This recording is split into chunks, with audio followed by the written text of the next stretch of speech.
Bismillahirrahmanirrahim. Assalamualaikum warahmatullahi wabarakatuh.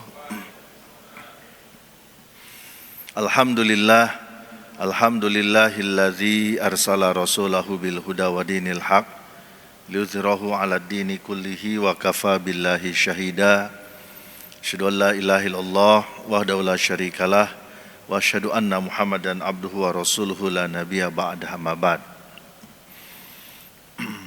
Bapak, Ibu, para jamaah yang dirahmati dan dimuliakan oleh Allah Subhanahu wa taala.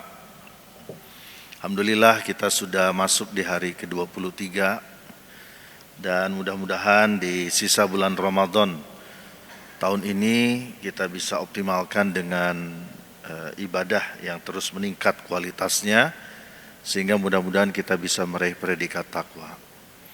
Para jamaah yang dirahmati Allah Subhanahu wa taala, di dalam Al-Quran surat Al-Maidah ayat pertama, Allah Subhanahu wa ta'ala telah mengingatkan kepada kita orang-orang yang beriman agar kita senantiasa berkomitmen terhadap segala bentuk perjanjian yang sudah kita sepakati. Di dalam ayat tersebut Allah mengatakan, ya ayyuhalladzina amanu aufu bil uqud. Jadi perintahnya adalah buat orang yang beriman, aufu bil uqud. Ya, penuhi akad-akad, penuhi semua tanggung jawab yang diberikan kepada kalian.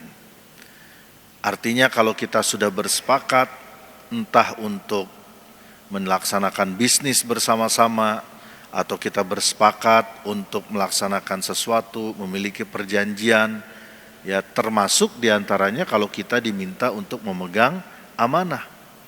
Amanah jabatan di perusahaan, amanah jabatan di pemerintahan, ya di partai politik, di semua institusi, ya termasuk amanah-amanah di lembaga-lembaga sosial keumatan. Ketika kita sudah menerima amanah itu, ketika kita sudah sepakat, maka kewajiban kita adalah memenuhi kesepakatan itu. Kalau kita tidak memenuhi kesepakatan itu, kita sama dengan melakukan pengkhianatan. Jadi dalam Islam itu sederhana. Kalau enggak amanah, ya berarti berkhianat. Kalau tidak melaksanakan, nah berarti kita sama dengan melanggar perintah Allah Subhanahu wa taala. Dan ancaman untuk pengkhianatan itu luar biasa. Ya. Ancaman pengkhianatan itu luar biasa. Ya, setiap yang berkhianat itu pasti akan mendapatkan siksa dari Allah Subhanahu wa taala, akan mendapatkan azab. Di dunia hidupnya tidak akan berkah. Jadi orang-orang yang biasa berkhianat itu hidupnya nggak akan berkah. Apa ciri hidup yang nggak berkah? Ya, antara lain pertama, kalau diajak berbuat baik malas. Diajak ibadah terlalu banyak alasannya. Kalaupun terpaksa, itu sangat luar biasa berat hatinya. Ya, mungkin karena pencitraan banyak kamera, dia mungkin hadir. Tapi dia akan malas. Ya, berbuat baik malas. Tapi giliran ada undangan ajakan kemaksiatan, dia bersemangat. Ya, kalau giliran maksiat berapapun dibayar, kira-kira begitu.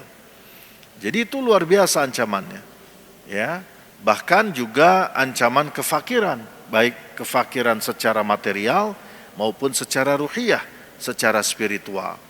Jadi banyak ancamannya. Nah, karena itu di antara ciri orang yang ibadahnya diterima oleh Allah, ya. Nah, salah satunya dia menjadi orang yang lebih baik, lebih amanah, lebih bertanggung jawab terhadap semua hal yang memang sudah dia sepakati. Ketika ditunjuk jadi manajer perusahaan, dia sepakat, setuju, tanda tangan, ya. Kemudian diapakan? Disumpah misalnya. Ya, nah itu adalah bentuk bahwa dia sudah bersepakat. Maka kewajiban dia adalah melaksanakan amanah itu dengan baik. Nah, karena itulah pengkhianatan dalam berbagai bentuk itu sesuatu yang sangat dilaknat, sangat tidak disukai oleh Allah dan Rasul-Nya. Ya, termasuk salah satu perilaku, ya, yang paling dibenci itu adalah perilaku koruptif. Perilaku yang menghalalkan segala macam cara Nah, termasuk perilaku suka mengambil harta orang lain. Harta milik rakyat diambil. Nah, itu namanya perbuatan yang batil. Nah, di dalam Al-Qur'an surat Al-Baqarah ayat 188 sudah diingatkan, ya.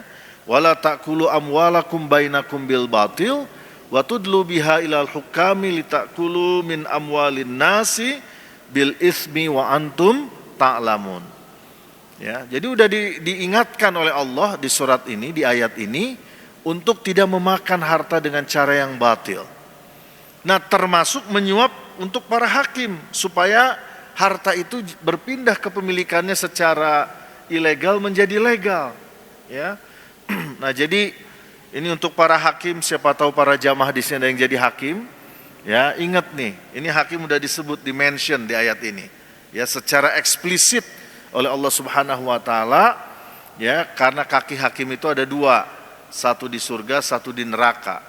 Jadi kalau berkhianat, membantu orang memuluskan proses pengambil alihan harta dengan cara yang batil, maka otomatis langsung masuk ke neraka. Tapi kalau dia bisa adil, menegakkan hukum dengan baik, penuh kejujuran, maka dia akan langsung cepat masuk surga, ya. Nah, jadi ini tergantung, ya, bagaimana perilakunya. Nah, di dalam Al-Qur'an, para jamaah rahimakumullah, itu ada beberapa istilah yang menggambarkan jalan batil di dalam mengambil harta dengan cara yang tidak benar.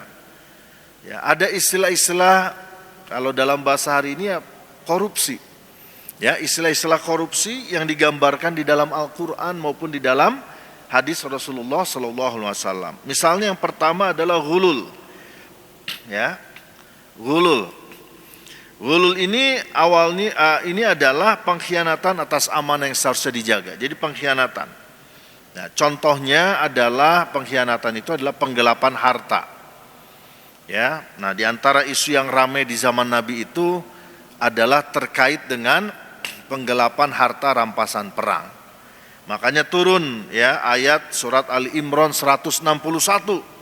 Di situ dikatakan wa makana linabiyyin ayyaghul. Enggak mungkin, ya, namanya nabi itu melakukan pengkhianatan. Enggak mungkin yang namanya nabi melakukan penggelapan harta rampasan perang. Ya. Nah, jadi begitu. Jadi ini adalah ghulul, ya. Jadi ghulul ini penggelapan. Jadi orang yang suka menggelapkan harta, ya, dengan cara-cara yang pasti bertentangan dengan ketentuan Allah, nah dia melakukan ghulul. Kemudian apalagi contoh? Ya, contoh berikutnya rishwah. Ini ada di dalam hadis. Ya, di dalam hadis yang sangat masyhur bahwa Rasulullah SAW melaknat pelaku, penerima dan broker, perantara rishwah, ya. Jadi broker juga dilaknat oleh Allah, ya. Jadi Rasulullah ini sudah mengingatkan, ya, bukan hanya pelaku yang memberi rishwah, yang menerima rishwah, tapi yang menjadi penghubung, itu juga sama-sama dilaknat oleh Allah Subhanahu wa taala. Nah, apa yang dimaksud dengan rishwah? Nah, rishwah itu, ya, kalau bahasa kita suap. Tapi intinya adalah memberikan harta, menyuap, memberikan uang misalnya, dengan tujuan untuk mendapatkan harta yang milik bukan miliknya, atau membatalkan kepemilikan pihak yang lain. Misalnya lagi bersengketa, kita tahu kita salah, kita ngotot, kita ingin membatalkan ownership rights, kepemilikan dari lawan kita di pengadilan. Nah, kita menyuap. Nah, itu namanya rishwah. Jadi jangan coba-coba, ya, menyuap karena akan mendapat laknat. Menyuap itu hanya boleh pada dua hal.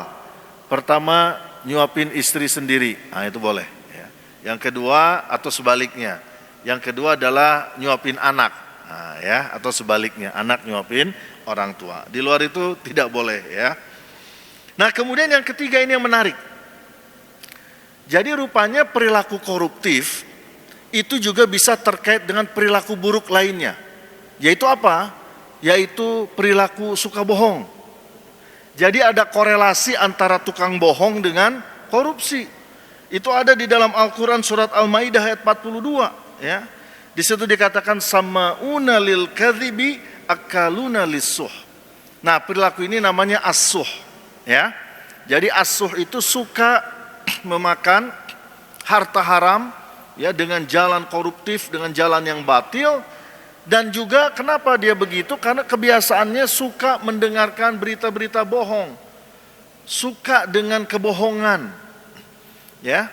Jadi sama'una lil kadzib akaluna lisuh. Jadi seneng tuh ya. Jadi jangan heran kalau ada tukang bohong jadi koruptor. Ya, karena ayat ini sudah menjelaskan hubungan. Ya, makanya usahakan para jamaah sekalian jangan dibiasakan berbohong, ya.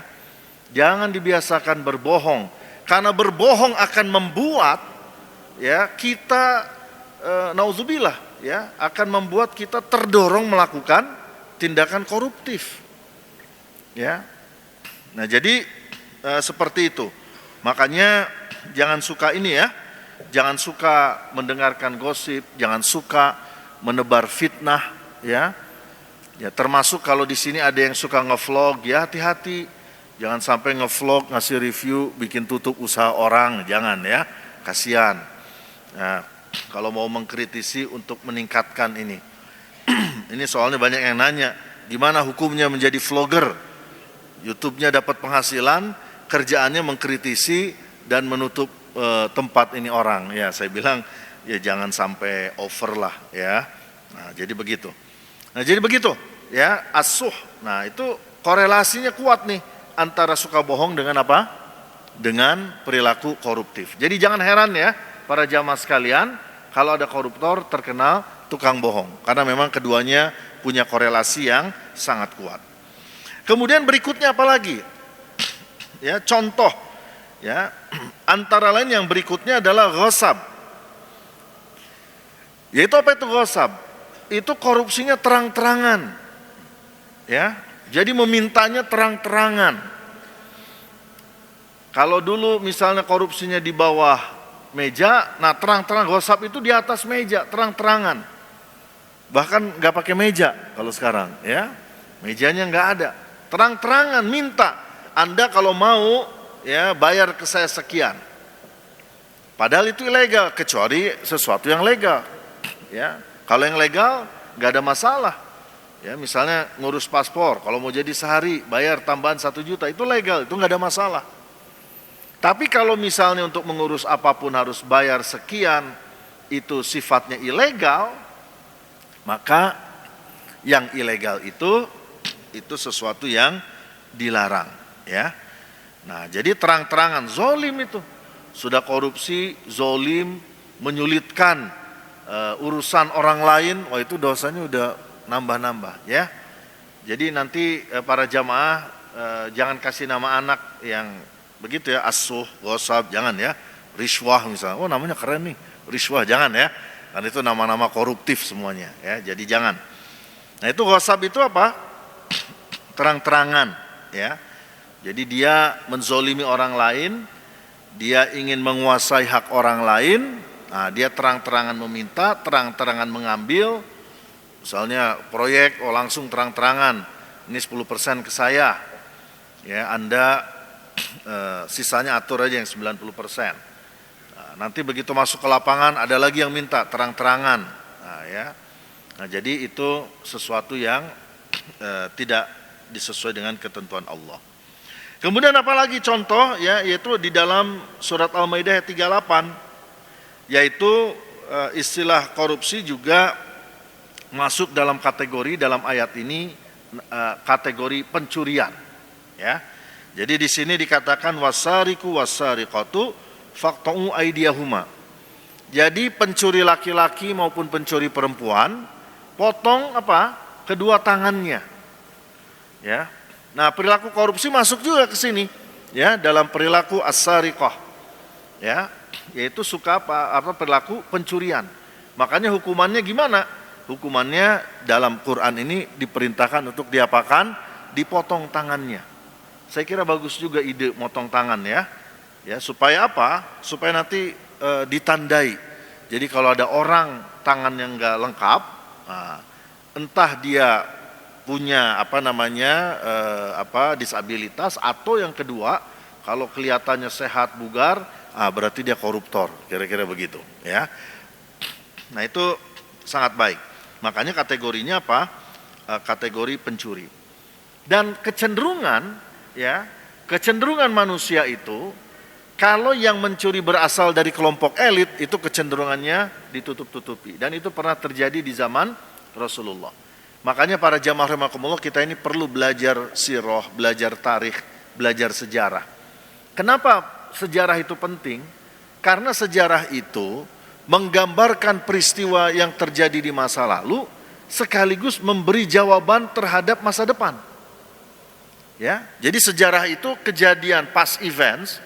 Tapi kalau kita bisa melihat, mempelajari hikmahnya, itu bisa memberi jawaban untuk masa depan. Jadi kalau misalnya kita membiarkan perilaku LGBT, lihat sejarah apa yang terjadi dengan masyarakat yang LGBT, hancur. Ya, kalau kita membiarkan korupsi, lihat dengan masyarakat yang terjadi di masa lalu, peristiwa-peristiwa korupsi, ujungnya masa depannya apa? Hancur. Sama seperti Cina, bikin tembok Cina, yakin tidak akan diserang, ternyata Mongol bisa menguasai. Kenapa? Karena pengawal perbatasannya itu bisa disuap, disogok. Makanya Cina belajar dari masa lalunya. Ya, kalau sekarang, ya ini menarik. Jadi kalau saya baca ini kebetulan ada teman dosen di salah satu universitas di sana, dia cerita. Jadi kalau sebelum seseorang itu diangkat jadi pejabat, itu ada retreat. Nah, retreatnya apa? Mengunjungi penjara-penjara koruptor yang nunggu dieksekusi, yang mungkin tidak dihukum mati tapi hukum penjara seumur hidup. Saya kira bagus itu, ya. Retreat kemana? Ke penjara para koruptor. Jadi dia bisa melihat bagaimana ini. Jadi kalau Anda korupsi, nah ini kira-kira akan begini. Nah itu rupanya bagian dari retreat, ya, orientasi dari para calon pejabat di sana. Nah wallahu alam, ya, karena yang ngomong temen ya saya iya aja gitu ya. Jadi kan saya iseng nanya, ya kalau kadang Anda investasi di sini banyak yang mempertanyakan serius nggak, bener nggak, banyak melanggar aturan. Dia bilang kalau melanggar aturan ada kemungkinan di Andanya yang bermasalah. Karena kalau di kami, ya, bikin kereta misalnya nggak bener, nggak sesuai speknya, ya, itu bisa langsung dihukum mati. Nah, jadi begitu. Nah jadi itulah yang terjadi di sana. Makanya as-sariqah, ya, itu adalah pencurian. Nah korupsi itu bagian dari as-sariqah, ya. Nah jadi ini beberapa contoh, ya, beberapa contoh istilah-istilah koruptif, ya, yang ujungnya itu akan mendapatkan ancaman azab siksa dari Allah Subhanahu wa taala, dan di dunianya akan mendapatkan balasan, ya, paling tidak ketidakberkahan dalam hidupnya. Nah, sekarang pertanyaannya gimana? Ya, apa yang harus kita lakukan? Ya, yang harus kita lakukan, karena dampak ini luar biasa, ya. Dampak korupsi itu menghancurkan sendi-sendi kehidupan pribadi dan keluarga. Itu udah pasti. Ya. Yang kedua tentu menghancurkan juga sendi-sendi kehidupan sosial ekonomi masyarakat. Ya, akan rusak, akan hancur, ya. Ekonomi jadi berbiaya tinggi, ya, anggaran itu menjadi tidak efektif, ya. Kemudian juga pertumbuhan ekonomi bisa tertahan, ya, itu bisa memberi tekanan terhadap pertumbuhan ekonomi. Ya, kemudian ujungnya juga bisa menimbulkan kehilangan PDB yang ujungnya bisa meningkatkan kemiskinan dan ketimpangan. Jadi banyak efek-efeknya, ya, secara personal, secara komunal maupun juga secara ekonomi. Nah, ini yang menurut saya perlu untuk kita sadari bahaya ini, ya. Nah, kemudian susahnya apalagi? Begitu di yaumil akhir, ya, ini akan jadi persoalan juga. Ya, akan jadi persoalan karena ketika kita muamalah jelek sama manusia, ya, maka manusia itu diperbolehkan untuk menuntut di yaumil akhir. Dan ketika kita found guilty, ya, terbukti bersalah di pengadilannya Allah Subhanahu wa taala, maka opsinya cuma dua.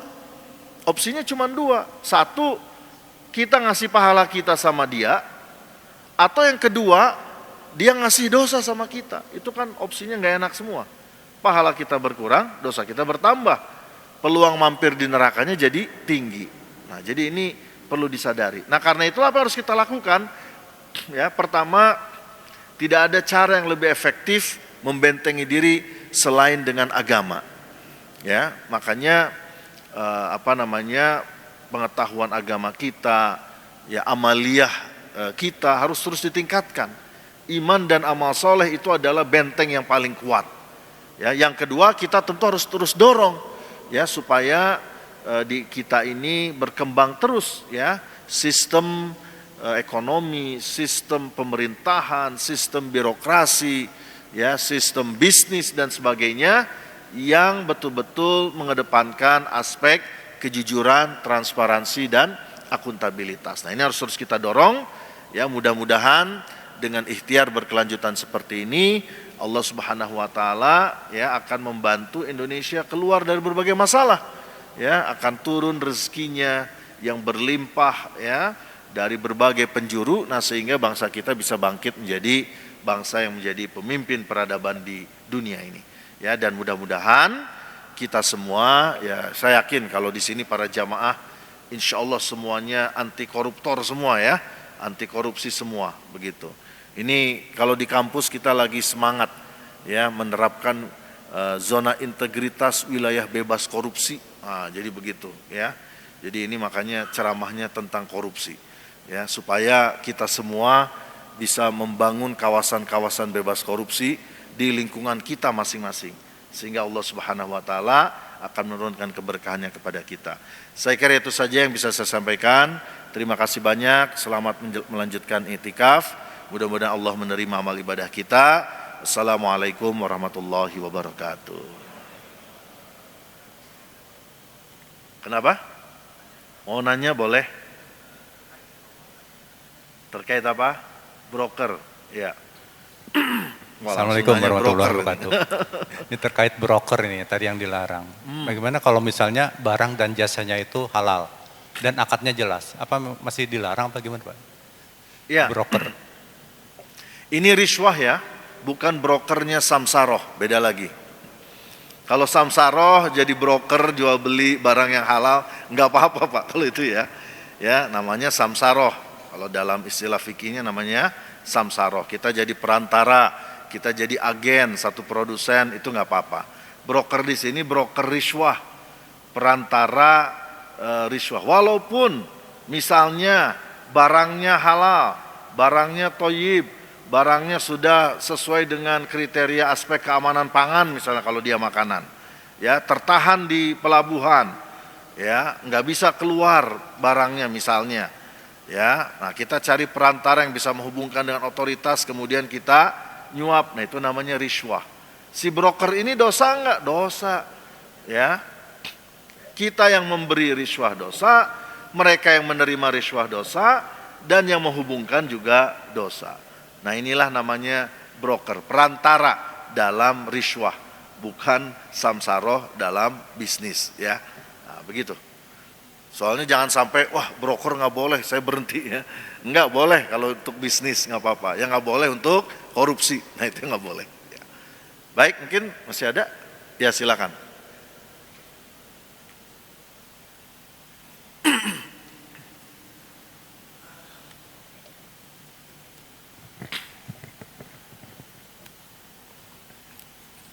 Assalamualaikum Pak Ustadz.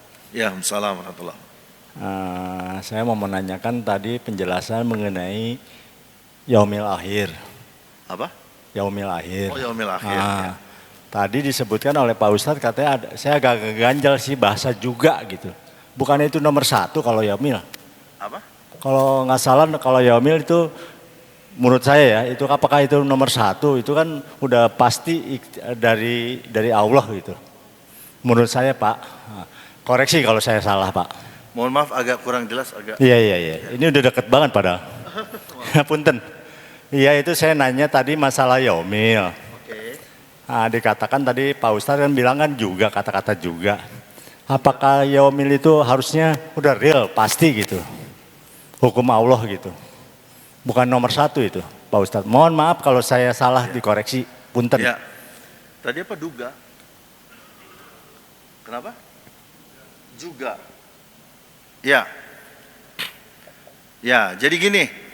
Semua yang kita lakukan, kalau kita melakukan dosa yang ada dimensi kemanusiaannya, hubungan dengan sama manusia, itu Allah akan juga membalas di dunia, tidak hanya di akhirat. Kalau di akhirat itu udah pasti, ya, juga tuh maksudnya di akhirat udah pasti, Pak. Begitu, ya. Jadi itu sudah pasti. Segala bentuk maksiat selama tidak diampuni oleh Allah, dia akan ini, begitu, ya. Dia akan dibalaskan. Nah, kenapa kita harus waspada terhadap korupsi? Ya, karena ini menyangkut dengan manusia. Ya, jadi kalau ada manusia yang dirugikan, ya dia bisa menuntut di yaumil akhir.